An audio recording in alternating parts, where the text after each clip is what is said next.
Lisa Garner woke up to the sound of her alarm clock beeping loudly next to her bed. It was 5:30 in the morning, and the December air had turned her small apartment ice cold overnight. She shivered as she pulled herself out from under the warm blankets. The heating in her building wasn't working well again, but she had no time to call the landlord. She was already running late for her morning shift at Sunnyside Cafe. Lisa quickly washed her face with cold water, brushed her teeth, and pulled her long brown hair into a simple ponytail. She put on 3 layers of clothes under her uniform. The weather report last night said today would be the coldest day of the year so far. After getting dressed, she peeked into her mother's room. "Mom, I left your medicine on the kitchen table with some breakfast. Don't forget to take it after you eat," Lisa whispered, not wanting to fully wake her mother who needed all the rest she could get. Her mother, Carol, opened her eyes slightly and nodded. "Thank you, sweetheart. Be careful out there." They said, "It might snow today." Lisa smiled and blew her mother a kiss. "I'll be home by 4 between my shifts. Call me if you need anything." She grabbed her worn but warm winter coat from the hook by the door. It was old, but still good. A thick blue wool coat she had found at a thrift store 2 years ago. It wasn't stylish, but it kept her warm during the long waits at bus stops and the walks to and from work. The coat was her most valued possession. During these cold months, Lisa checked her wallet. She had just enough money for bus fare for the next 2 days. Payday wasn't until Friday, 3 days away. She would need to be careful with every penny until then. The medical bills for her mother's cancer treatments had taken almost everything they had, even with insurance helping. She locked the apartment door behind her and hurried down the 3 flights of stairs. Outside, the cold hit her face like a slap. The temperature must have been well below freezing. Lisa pulled her coat tighter around her and started walking quickly toward the bus stop 6 blocks away. The streets were nearly empty at this early hour. Only a few cars passed by, their headlights cutting through the darkness. Lisa's breath came out in white puffs as she walked. She checked her watch. It was already 5:50. The bus would arrive at 6:05, and she couldn't afford to miss it. Her boss at the cafe had warned her about being late again. "One more late arrival and I'll have to cut your hours, Lisa," he had said last week. "I know you're going through a tough time, but I'm running a business here." Lisa walked faster, nearly jogging now. She couldn't lose any hours, every dollar counted. Between her morning job at the cafe and her evening job as a clerical assistant at Memorial Hospital, she was barely making enough to cover rent, food, and her mother's medical expenses. She had put her nursing school dreams on hold when her mother got sick, but she was determined to go back someday. As she turned the corner to the street with the bus stop, Lisa saw that she still had 7 minutes to spare. She slowed her pace, catching her breath. The sky was beginning to lighten slightly, but the streetlights were still on, casting yellow pools on the sidewalk. When she got closer to the bus stop, Lisa noticed someone was already sitting on the bench. It was an elderly man, wearing clothes.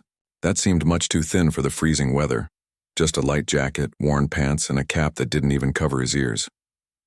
He was huddled over, his hands tucked under his arms, shivering visibly. Lisa stood a few feet away, stamping her feet to keep warm. She glanced at the old man again. His face was red from the cold, and he looked so small sitting there, hunched against the wind. "Good morning," Lisa said, moving closer to the bench. The man looked up, his eyes watery from the cold. "Morning, miss," he replied with a slight nod, his voice shaky. "The bus should be here in about 5 minutes," Lisa said, checking her watch again. "Thank you. I hope so. It's colder than I expected today." The man rubbed his hands together, trying to warm them. Lisa felt a tug at her heart. She thought about her own mother at home, how she would feel if someone saw her mom cold and didn't help. Without thinking too much about it, Lisa unbuttoned her coat. "Sir, please take my coat. You look like you need it more than I do right now." She slipped the coat off and held it out to him. The man looked surprised. "Oh no, I couldn't possibly take your coat, you'll freeze." Lisa smiled. "I have another one at home and my work is always warm inside. Please, I insist." This wasn't exactly true.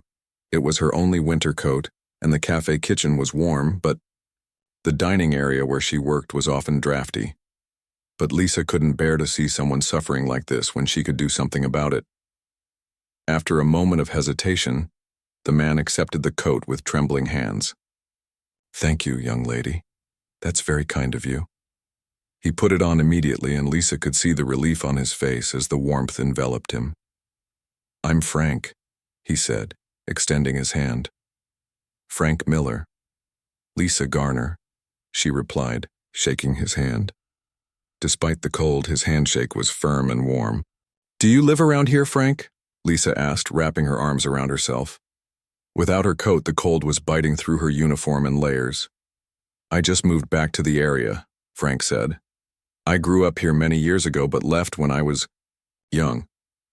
I wanted to see the old neighborhood again, see how things have changed." Lisa nodded. "It's a good area, though the rent keeps going up. I've lived here with my mom for about 3 years now." "You live with your mother?" Frank asked. "Yes, she's sick. Cancer. I take care of her between my jobs." Lisa didn't usually share personal details with strangers, but there was something trustworthy about Frank's kind eyes. Frank's expression softened. "That must be difficult for you both." The bus appeared at the end of the street, its headlights bright in the dawn light. "That's very admirable, taking care of your mother like that," Frank continued. "Not everyone would put their life on hold for family." Lisa shrugged. "She did the same for me my whole life. It's what family does." The bus pulled up to the stop. With a hiss of brakes, the doors opened, releasing a blast of warm air. "After you." Frank gestured for Lisa to go first. As they found seats, Frank sitting across the aisle from her, Lisa noticed more details about him. Despite his simple clothes, there was something dignified about him. His shoes, though not new, were of good quality. His hands, now warming up, showed signs of someone who had worked hard in his life, but also had taken care of himself. "Where are you headed today?" Lisa asked as the bus started moving. "Just exploring," Frank said. "Revisiting old memories. What about you?" "I work at Sunnyside Cafe until 2, then I have a few hours off before my evening shift at Memorial Hospital." Frank raised his eyebrows. "2 jobs? That sounds exhausting." Lisa gave a small smile. "It is, but it's necessary right now. Eventually, I want to go back to nursing school. I was halfway through when Mom got sick." "Nursing is a noble profession," Frank said thoughtfully.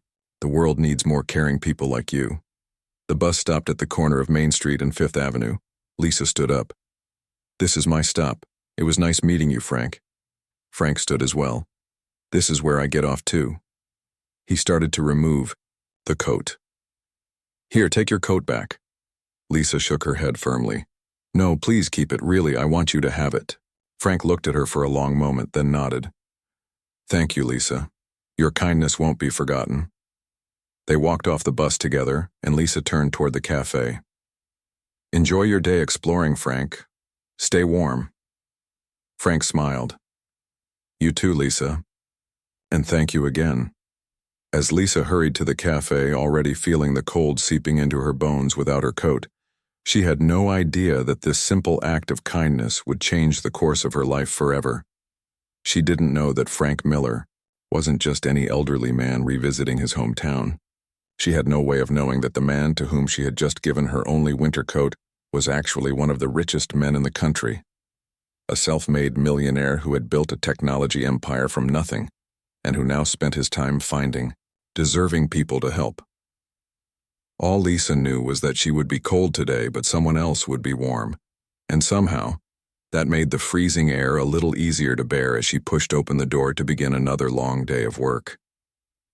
The week after Lisa gave away her coat was one of the hardest she had faced in a long time. The winter grew colder with each passing day, and without her warm coat, the morning walks to the bus stop became painful.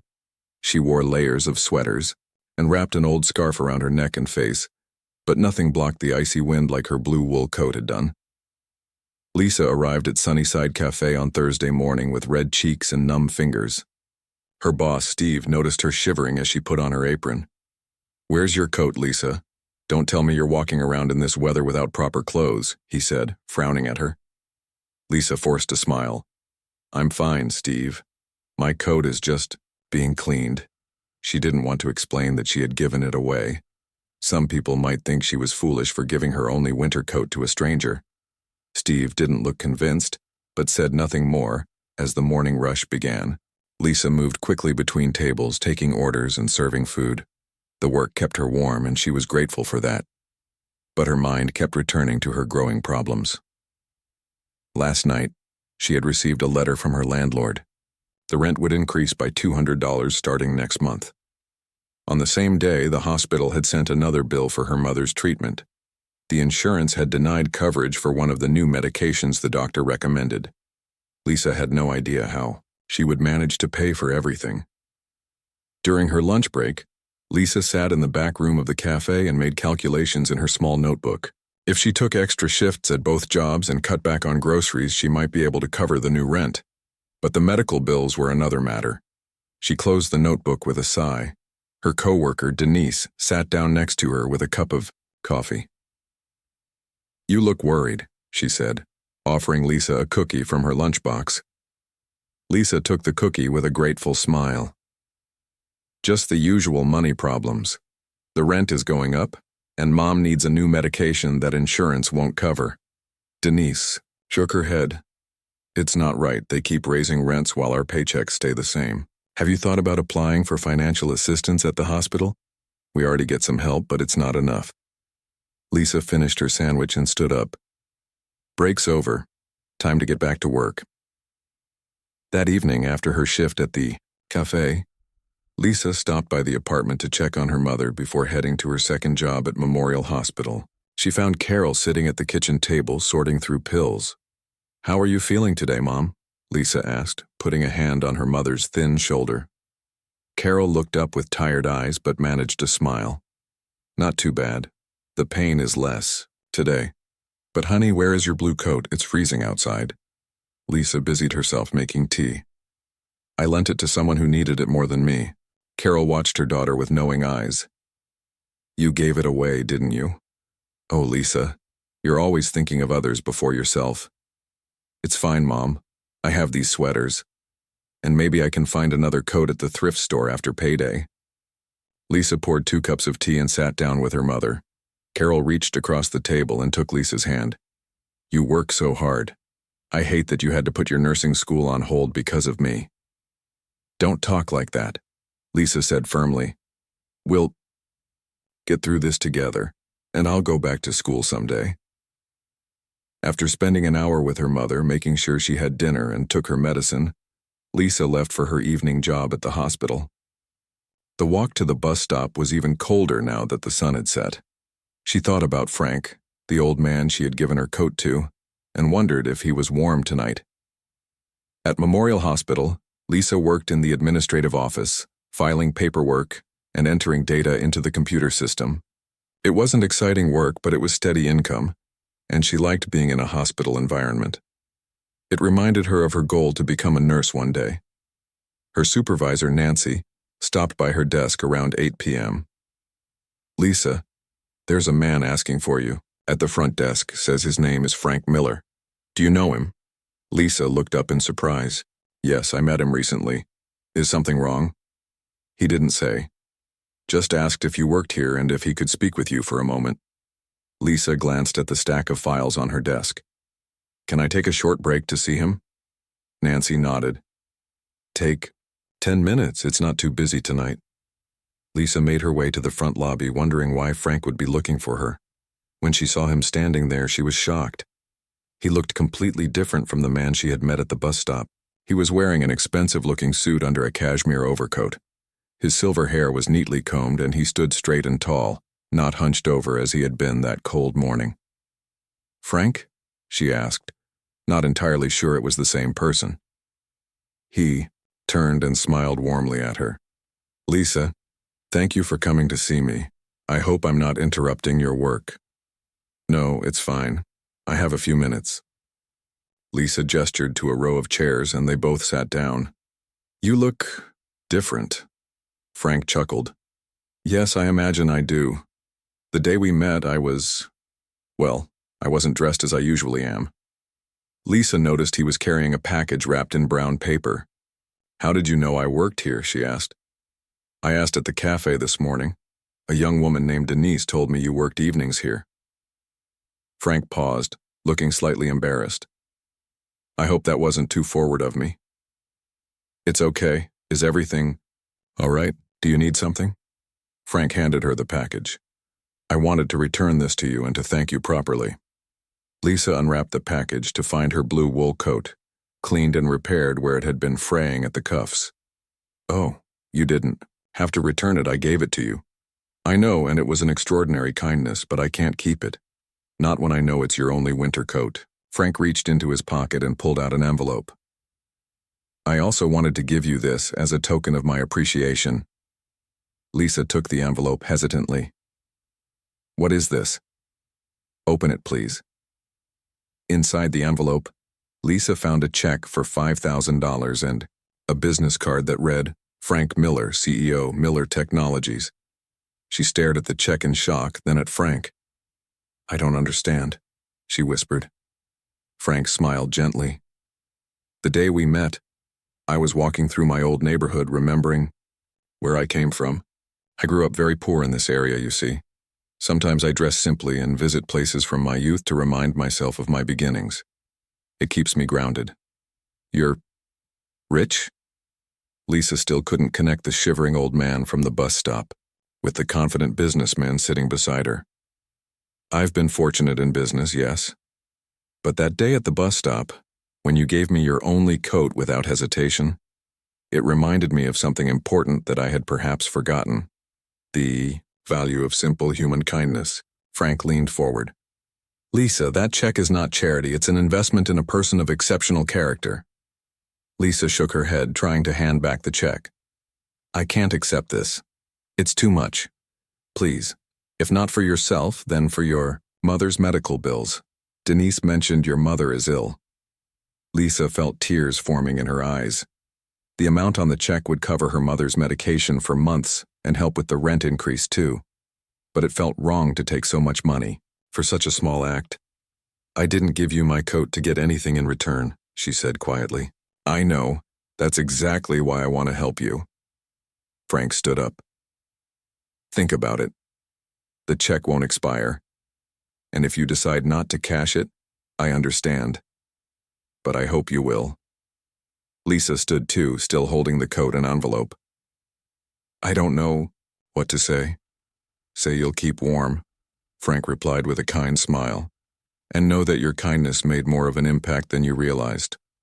As Frank turned to leave, Lisa called after him, "Frank? Thank you." He nodded and walked out into the night, leaving Lisa standing in the hospital lobby, holding her returned coat and a check that could change everything. She had given a simple gift to a stranger in need, never expecting anything in return. Now, that stranger had revealed himself to be someone with the power to ease her burdens in ways she had never imagined possible. Lisa put on her coat, feeling its familiar warmth around her shoulders again. The weight of the envelope in her pocket felt both strange and hopeful. As she walked back to her desk, she wondered what this unexpected turn of events might mean for her future and her mother's health. Whatever happened next, one thing was certain. Her life had just changed in ways she could never have predicted when she gave her coat to a shivering man at the bus stop that cold December morning. For 3 days, Lisa carried the check in her wallet, unsure what to do with it. The idea of having $5,000 suddenly available seemed unreal. She could pay for her mother's medicine, cover the rent increase, and even have some money left over. But something held her back from going to the bank. On Sunday morning, her day off from both jobs, Lisa sat at the kitchen table with a cup of coffee, staring at the check. Her mother walked in slowly, using her cane for support. "You're deep in thought," Carol said, easing herself into a chair. "Is everything okay?" Lisa showed her mother the check and explained her meeting with Frank at the hospital. Carol listened, without interrupting, her eyes growing wider as Lisa described how the man she had given her coat to turned out to be a wealthy businessman. "So that's why you got your coat back," Carol said when Lisa finished. "I wondered about that." "Mom, I don't know if I should cash this check." It feels wrong somehow, like I'm being paid for being kind. Carol reached across the table and took Lisa's hand. Honey, sometimes good things happen to good people. Maybe this is one of those times.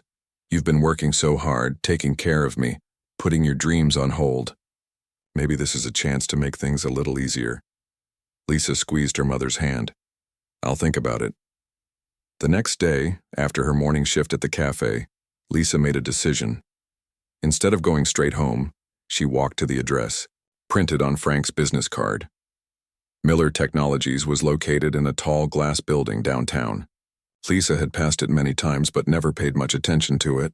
She entered the lobby, feeling out of place in her cafe uniform. The security guard at the front desk looked at her with raised eyebrows. Can I help you, miss? I'd like to see Mr. Frank Miller, please, Lisa said, trying to sound confident. The guard looked skeptical. Do you have an appointment? No, but Mr. Miller is a very busy man. You can't just walk in and expect to see him. Lisa took a deep breath. Could you please tell him Lisa Garner is here? The one who gave him her coat. The guard looked confused, but picked up his phone. After a brief conversation, he looked at Lisa with surprise. Take the elevator to the top floor. Mr. Miller's assistant will meet you there. The elevator ride to the 30th floor felt like it took forever.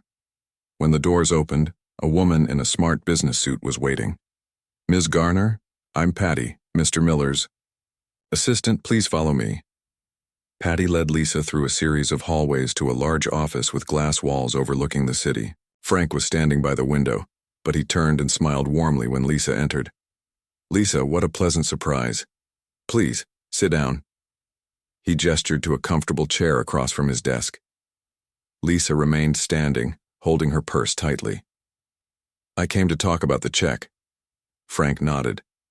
I see. Would you like some tea or coffee? No, thank you. Lisa took the check from her purse and placed it on his desk. I can't accept this. Frank's smile faded. May I ask why not? It's too much money for such a small thing. I gave you my coat because you needed it, not because I wanted anything in return. I understand that, Frank said gently. That's exactly why I want to help you. Your kindness was genuine. Do you know how rare that is in today's world? Lisa shifted uncomfortably. But $5,000 is a small amount to me, but I know it could make a big difference for you and your mother. Frank walked around his desk and sat in the chair next to Lisa's. Please sit down for a moment. Let me explain something. Lisa hesitated, then sat. When I was young, my family was very poor, Frank began. My father died when I was 12, and my mother worked 3 jobs to keep food on the table. One winter, much like this one, I didn't have a proper coat. I was walking to school in the cold when a neighbor saw me and gave me her son's old coat. He had outgrown it, but it was still good. That coat kept me warm for 3 winters. Lisa listened quietly. Years later, when I had made my fortune, I tried to find that neighbor to thank her properly, but she had moved away and no one knew where she had gone. Frank's eyes were distant with memory. I promised myself that if I ever encountered that kind of selfless generosity again, I would honor it. He picked up the check from his desk and held it out to Lisa. This is not payment for your kindness. Think of it as me paying forward what that neighbor did for me long ago. Lisa looked at the check, then at Frank's sincere face. I don't know. If it helps, think about what you could do with it. Your mother's treatment, perhaps? Or your nursing school? The mention of nursing school made Lisa look up sharply. How do you know about that? Frank looked slightly embarrassed. I may have asked a few questions at the cafe. Your friend Denise is quite talkative. Despite herself, Lisa smiled. Yes, she is. She mentioned you were halfway through nursing school when your mother got sick. That's an admirable profession. Lisa nodded. It's been my dream since I was a teenager. My aunt was a nurse, and I saw how she helped people. Frank was quiet for a moment, thinking.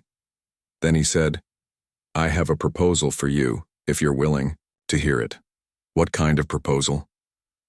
The Miller Foundation offers educational scholarships every year.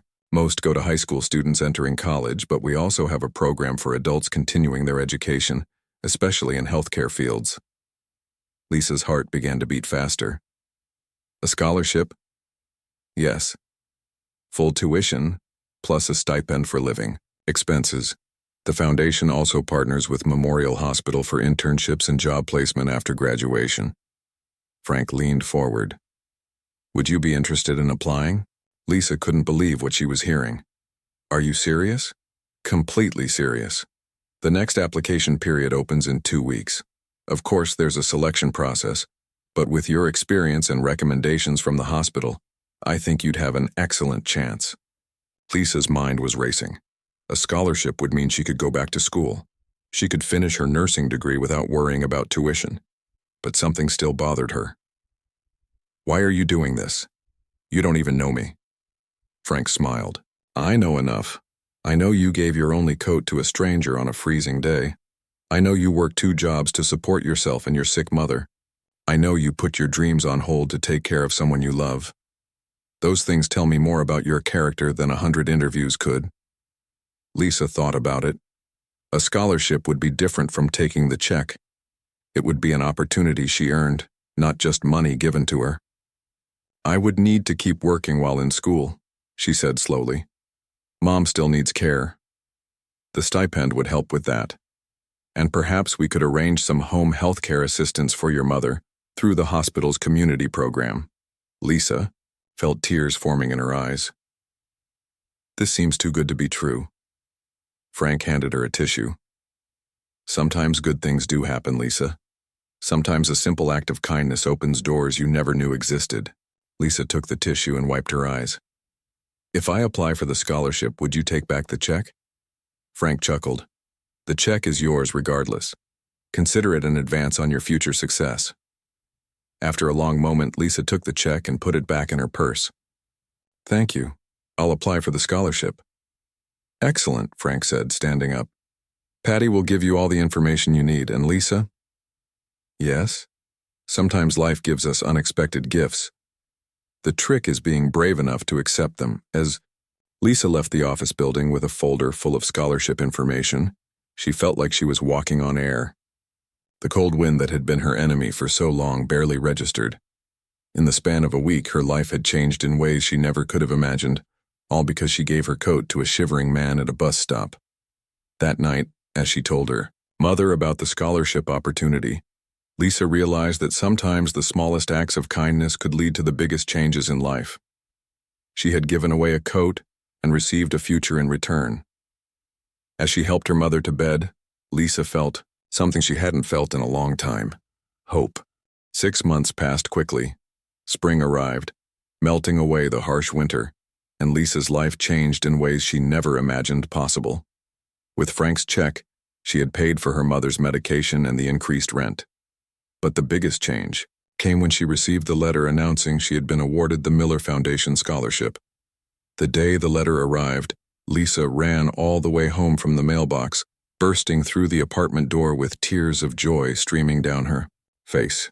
Her mother was sitting in her favorite chair by the window, looking better than she had in months. Mom, I got it. I got the scholarship. Lisa waved the letter in the air. Carol's face lit up with happiness. Oh, honey, I knew you would. Lisa sat on the arm of her mother's chair and they read the letter together. The scholarship would cover her full tuition to complete her nursing degree. It also included a monthly stipend for living expenses and books. Even more amazing, the letter explained that a home health aide would visit 3 times a week to help care for Carol while Lisa was in school. This is a miracle, Carol whispered, wiping away tears. After everything we've been through, you deserve this chance. Lisa hugged her mother gently. We both deserve it, Mom. And it all started because I gave my coat to a freezing stranger. Next day, Lisa gave notice at both her jobs. Her boss at the cafe threw her a small goodbye party, and her co-workers signed a card wishing her luck. At the hospital, Nancy, her supervisor, wasn't surprised by the news. Frank Miller told me you might be leaving us to go back to school, she said with a smile. But he also mentioned you might return as a nurse one day. Lisa was shocked. You know Frank? Nancy nodded. He's on the hospital board, His foundation has funded several programs here over the years. He's a good man, Lisa. Quiet about his giving, but generous. 2 weeks later, Lisa started her nursing classes. It felt strange to be a student again after working for so long. Some days were overwhelming, trying to keep up with younger students who didn't have the responsibilities she had. But Lisa was determined to succeed. She studied late into the night after caring for her mother, and soon her hard work began to show in her grades.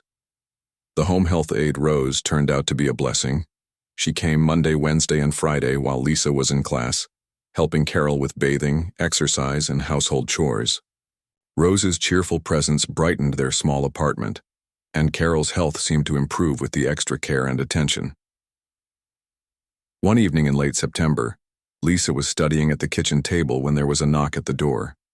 She opened, and to find Frank standing there holding a large gift basket filled with fruit, chocolates, and tea. "Frank, what a surprise," Lisa said, stepping back to let him in. Frank smiled. "I hope I'm not interrupting your studies. I wanted to see how you and your mother are doing." Lisa led him into the living room where Carol was watching television. Carol's face lit up when she saw their visitor. "Mr. Miller, how wonderful to meet you at last. Lisa has told me so much about you." Frank handed Carol the gift basket. "Please call me Frank, and the pleasure is all mine. Your daughter is a remarkable young woman." They sat in the small living room, drinking tea and talking. Frank asked Lisa about her classes and seemed genuinely interested in her progress. Lisa showed him her recent exam results, all A's and B's. "Impressive," and Frank said, nodding with approval. "How are you managing with everything? Is the stipend enough?" "It's more than enough," Lisa assured him. "And Rose has been wonderful with Mom. I don't know how to thank you for all this." Frank waved away her thanks. "Your success is thanks enough. The Foundation's goal is to help deserving people achieve their dreams. You're doing exactly what we hoped you would do with this opportunity." As the evening went on, Lisa noticed how easily Frank chatted with her mother about books, old movies, and gardening. Despite his wealth and status, he was down to earth and kind. The frightened, shivering man she had met at the bus stop seemed far away from this confident, warm-hearted person who sat in their living room. Before he left, Frank had one more surprise for them. "I've been talking with your mother's doctor," he said. "There's a new treatment available that might help with her condition. It's still experimental, but the results have been promising." Carol looked up with hope in her eyes. "A new treatment?" Frank nodded. "The hospital's research department is conducting a trial, and your doctor thinks you would be a good candidate. The Foundation is funding the research, so there would be no cost to you." Lisa felt her heart skip a beat. "Is it safe?" "The early results are very positive," Frank assured them. "Of course, it's your decision. The doctor will explain everything in detail if you're interested." Carol reached for Lisa's hand. "I want to try it. If there's any chance it could help, I want to take it." Lisa squeezed her mother's hand. "We'll talk to the doctor tomorrow." After Frank left, Lisa stood at the window watching him get into his car. 6 months ago, she had been struggling to make ends meet, working 2 jobs and watching her mother grow weaker every day. Now she was back in school. Her mother was receiving good care, and there was even hope for a new treatment, all because she had given her coat to a man who seemed to need it more than she did. The next morning, Lisa received a call from Nancy at the hospital. "Lisa, I have good news. We've arranged for your mother to meet with Dr. Evans about the new treatment program tomorrow at 2 p.m. Can you bring her in?" "Yes, absolutely," Lisa said. "Thank you so much." "Don't thank me," Nancy replied. "Frank Miller made all the arrangements personally.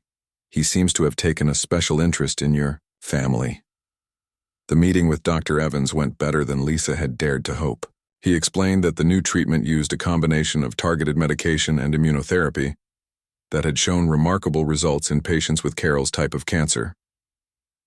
"We can't promise a cure," Dr. Evans said honestly, "but we've seen significant improvement in quality of life and extended remission in several patients." Carol didn't hesitate. "I want to try it. When can we start?"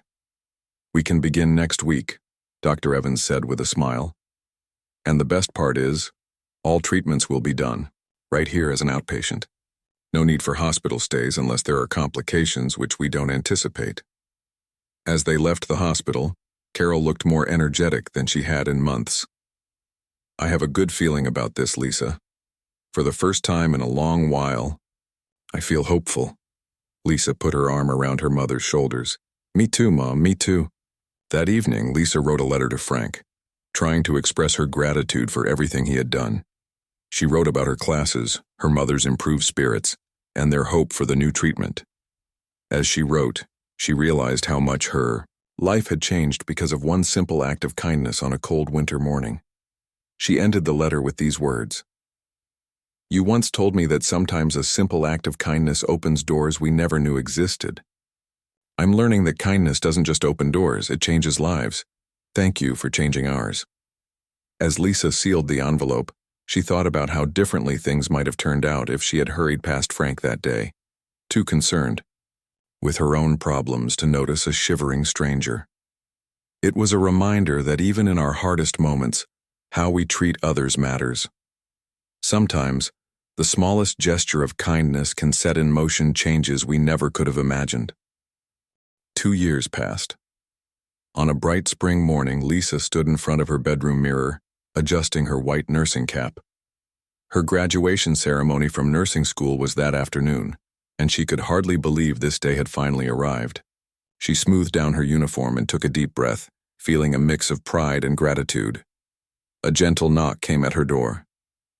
Lisa, are you ready, honey? Carol called out. Lisa opened the door to find her mother standing there, looking healthier than she had in years. The experimental treatment had worked better than anyone had expected. While Carol wasn't completely cured, her cancer was in remission, and her strength had returned. She still used a cane sometimes, but today she stood without it, dressed in a new blue dress she had bought specially for Lisa's graduation. You look beautiful, Mom, Lisa said, hugging her carefully. And you look like the wonderful nurse you've become, Carol replied, her eyes shining with tears of joy. I'm so proud of you. They ate breakfast together, both too excited to eat much. Lisa kept checking the clock, though the ceremony wasn't until 2 o'clock. At 11, the doorbell rang. Lisa opened the door to find a delivery man holding a large, white box with a blue ribbon. Delivery for Lisa Garner, he said. Lisa took the box and brought it inside. There was a card attached. She opened it and read aloud. Congratulations on your graduation. Your determination and hard work have paid off. I look forward to celebrating with you today. With admiration, Frank. Open it, Carol urged. Lisa untied the ribbon and lifted the lid. Inside was a beautiful navy blue coat, elegant and professional. She lifted it out of the box with a gasp. It was the finest coat she had ever seen, made of soft wool with a silky lining. Oh my, Carol whispered.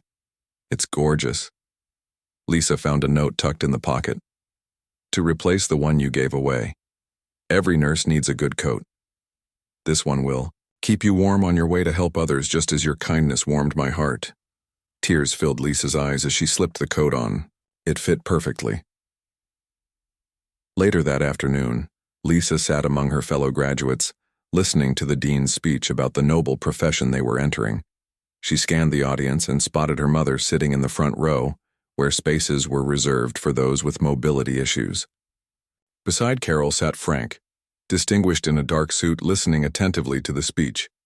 Frank had become a regular visitor to their apartment over the past 2 years. He often came for dinner, bringing treats and stories that made them laugh.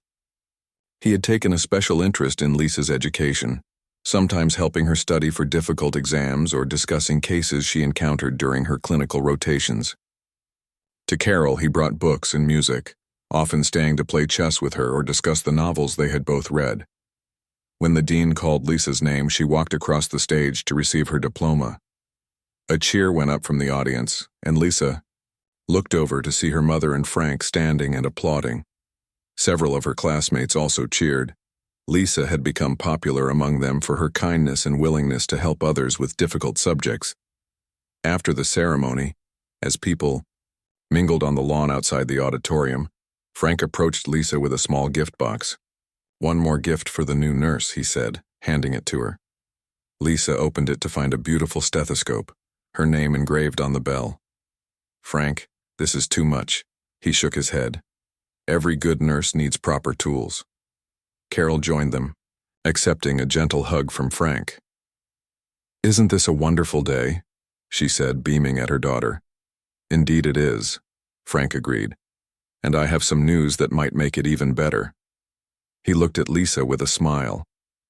"Memorial Hospital has an opening in their oncology department. The nursing director asked if you might be interested." Lisa's eyes widened. "Oncology? But that's usually for nurses with more experience." "They've been impressed with your clinical rotations," Frank explained. "And your personal experience with your mother's illness gives you insight many new nurses don't have." Carol squeezed Lisa's hand. "You'd be wonderful in oncology, honey. You know what patients and families go through." Lisa felt overwhelmed. "I don't know what to say." "Say you'll think about it," Frank suggested.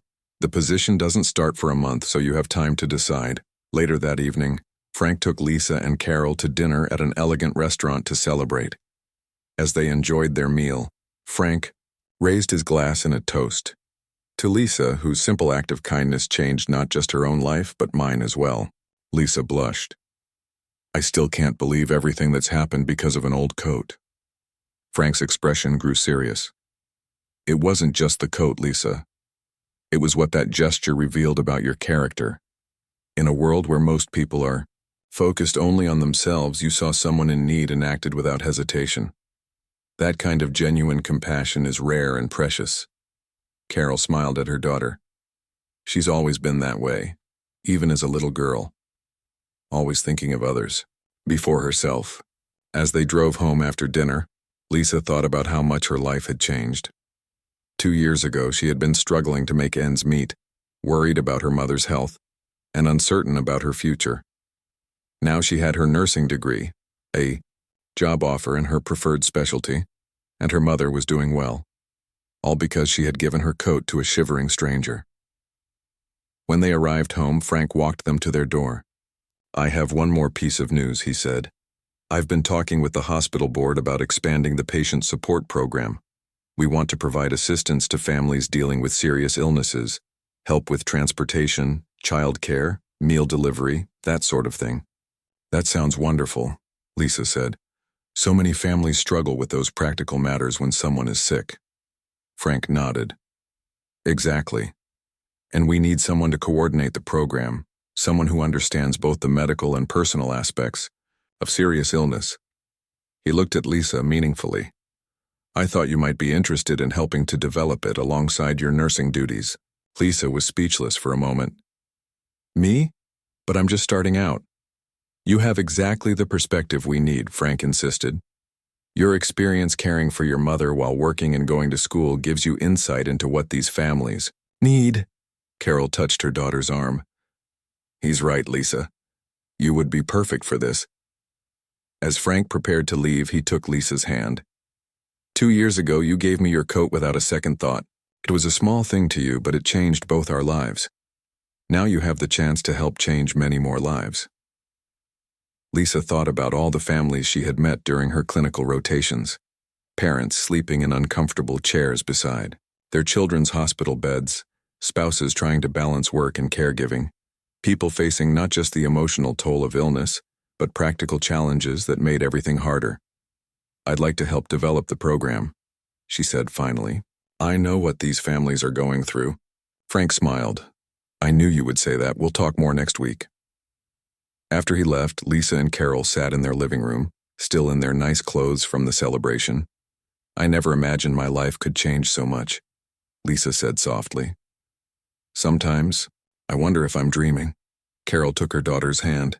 "Not a dream, honey, just proof that kindness matters. Your kindness touched Frank's heart, and his generosity changed our lives. And now you'll help change other lives too." Lisa nodded, thinking about the chain of events that had brought her to this moment. It had started with a simple choice on a cold winter morning to give her coat to someone who needed it more than she did. That one small act of kindness had opened doors she never knew existed, creating opportunities she could never have imagined. As she got ready for bed that night, Lisa looked at her new coat hanging in the closet next to her nursing uniform. Tomorrow she would wear that uniform for the first time as a real nurse, beginning a career dedicated to helping others. The path ahead would have challenges, but she was ready to face them. After all, she had learned the most important lesson already, that even the smallest act of kindness could have the power to change lives in wonderful and unexpected ways.